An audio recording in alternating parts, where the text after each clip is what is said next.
आता आजचा दिवस आहे, हा वेळेमध्ये गणेश विसर्जन मिरवणूक व्हावी याकरता सर्वांनी मदत करावी, सहकार्य करावं. आज मला इथं बोलवण्यात आलेलं होतं की अभिषेकाच्या निमित्तानं मी सकाळीच आलो, अभिषेक केला. सगळीकडं सुख शांती नांदावी अशाच प्रकारे गणरायाला प्रार्थना केली.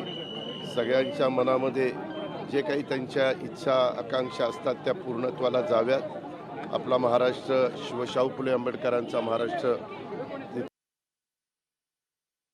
यावेळेस थोडा पावसामुळं काही ठिकाणी जास्त पाऊस पडला आहे, तिथं आपला बळीराजा अडचणीत आहे, शेतकरी अडचणीत आहे. परंतु एकंदरीतच त्याच्यातनं त्याला बाहेर पडण्याच्या करता पूर्णपणे शासन प्रयत्नशील आहे. पण अतिशय आनंदात हे 10 दिवस 9 दिवस गेलेले आहेत. आजचा 10वा दिवस पण सगळ्यांनी शांततेने कुठंही गालबोट न लागून देता ही मिरवणूक पार पाडावी. त्याच्यात सर्व जनतेने सहकार्य करावं. कायदा सुव्यवस्था चांगली राखण्याच्या करता पोलीस त्यांची जबाबदारी पार पाडतायत. परंतु जबाबदार नागरिकांनी जनतेने पण आपलं आपलं काम योग्य पद्धतीनं पार पाडलं तर ह्या गणेशोत्सवाचं आज विसर्जनाचं पण अतिशय चांगल्या पद्धतीने सगळ्या गोष्टी घडतील.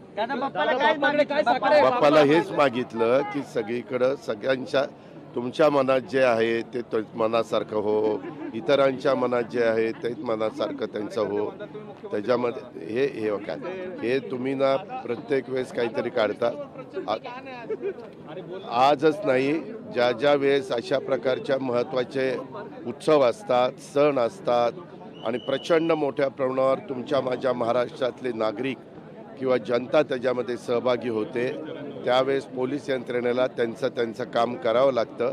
ते त्यांचं काम व्यवस्थितपणे पार पाडतील. आमचा पोलीस यंत्रणेवर विश्वास आहे. आपण सगळ्यांनी सहकार्य करावं अशी विनंती. लोकशाही मराठी ऐका, पहा, जागरूक रहा.